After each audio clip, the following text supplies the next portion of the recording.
Moi c'est Musashi et je m'entraîne depuis mes 10 ans. Et sachez-le, je deviendrai le plus grand de tous les Bushi. Ha! Une promesse d'enfance. Je me le suis promis avec Kojiro. Il est comme un frère pour moi. On s'entraînait toujours ensemble. À l'école, on nous a appris à miner, afin de récolter des offrandes pour les Oni. Ces êtres affreux. Et d'ailleurs, heureusement que secrètement, je suis en train d'apprendre des techniques tout en minant. On dirait pas comme ça, mais miner, ça permet d'apprendre à se battre. Et ouais. Orient Samurai Quest est un shonen japonais publié dans le Weekly Shonen Magazine. Et en France, ce manga est publié chez Pika Éditions. Réalisé par Shinobu Otaka, l'autrice qui avait précédemment réalisé l'œuvre Maggie The Labyrinth of Magic qui elle était publiée chez Kurokawa. D'ailleurs j'en avais fait une vidéo, donc si vous ne connaissez pas Maggie, je vous mets le petit i. Bon par contre soyez indulgents, c'était ma deuxième vidéo, donc vraiment il y a beaucoup de choses qui vont pas, mais ben voilà, ça fait toujours plaisir. Nous commençons cette histoire auprès de Musashi et Kojiro, qui s'entraînent tous deux durement avec des sabres en bois afin de ne pas se blesser mortellement.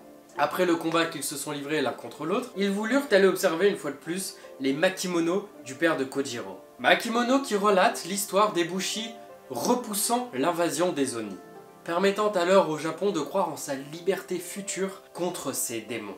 Ils furent alors tous deux la promesse, l'un envers l'autre, de devenir de véritables Bushi, de créer leur clan qui devra alors surpasser tous les autres. Ah, les promesses de jeunesse, comme c'est beau.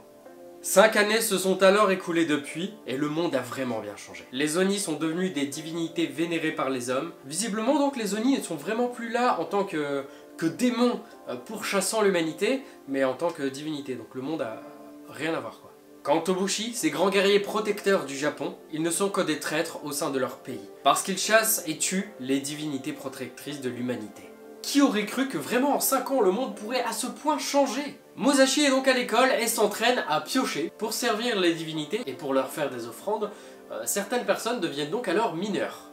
Et Kojiro quant à lui ne croit plus vraiment à toutes ces légendes concernant les Bushi qui étaient donc de grands guerriers protecteurs. Quand Musashi se voit honoré d'être promu et de pouvoir aller au paradis afin de servir lui-même et directement les Oni, c'est la merde. Parce que lui est persuadé que les Oni sont toujours des êtres malfaisants. Lui qui a donc toujours cru que les Bushi étaient de grands guerriers protecteurs et que les Oni étaient vraiment de véritables démons, il avait raison. Il va donc devoir se battre pour terrasser les Oni et afin de protéger ses amis. Mais visiblement son arme, c'est pas trop ça, il y a un truc qui va pas avec. Déjà, elle est cassée, elle est rikiki son arme, contre des trucs qui bouffent des humains. Kojiro a alors senti son ami en danger et va donc foncer afin de pouvoir essayer de le sauver, de l'aider ou de faire quelque chose pour lui. Sur une moto. Il arrive sur une moto.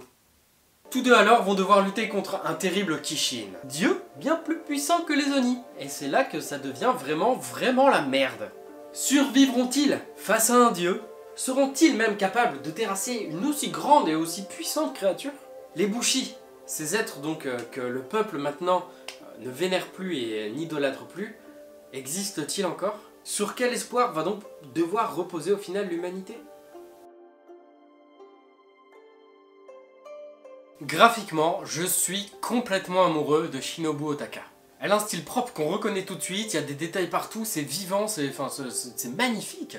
Elle a un découpage unique, les combats sont immersifs, impressionnants, tu rentres dedans, tu rentres vraiment dans son histoire quand tu la lis. Quand je lis ses œuvres, en général, je vis l'histoire en même temps que les héros et je trouve ça vraiment impressionnant ce qu'elle arrive à faire. C'est une de mes autrices favorites. Ses couvertures sont complètement dingues, je l'avais déjà dit avec Maggie que je suis complètement fou des colos qu'elle est capable de faire. Ma couverture préférée de Maggie, c'est la couverture du tome 13, je la trouve magnifique, c'est ma couverture préférée. Son travail graphique pour moi est juste parfait.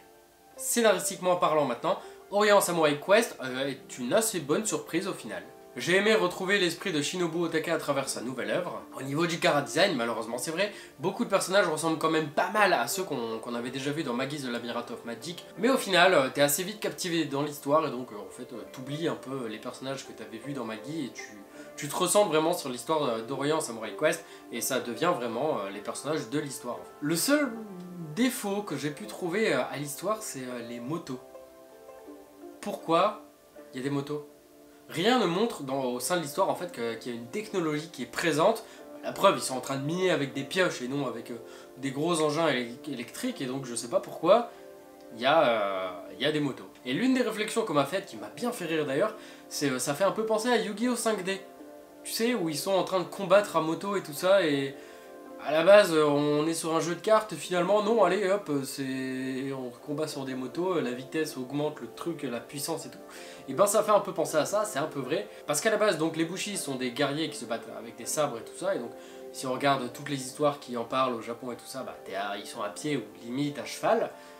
Et là, c'est des motos, pour quelque part, tu vas plus vite, donc ton coup pourrait être plus puissant, je suppose. Moi, c'est un point avec lequel j'ai quand même pas mal de mal. Mis à part ça, heureusement qu'on ne se concentre pas sur les motos, parce que sinon ça deviendrait bizarre, on les voit pas tant que ça leur sert vraiment de véhicule. Donc pour l'instant, ça va encore, c'est pardonnable. L'histoire en reste quand même assez sympa, même si ça reste un shonen assez classique, hein. On est deux personnages principaux, on a un rêve, il y a des gros monstres, on va les battre pour réaliser notre rêve, et voilà. Pour moi donc, Orient Samurai Quest, c'est validé. En tout cas, merci d'avoir pris le temps de regarder cette vidéo, j'espère qu'elle vous aura plu. Je vous dis à très bientôt pour de prochaines vidéos. On a du lourd en préparation. Je vous dis donc à très bientôt. Vous verrez des stories Insta qui vous donnera des petits indices sur ce qui va arriver. Donc à très bientôt. Bisous sur les fesses.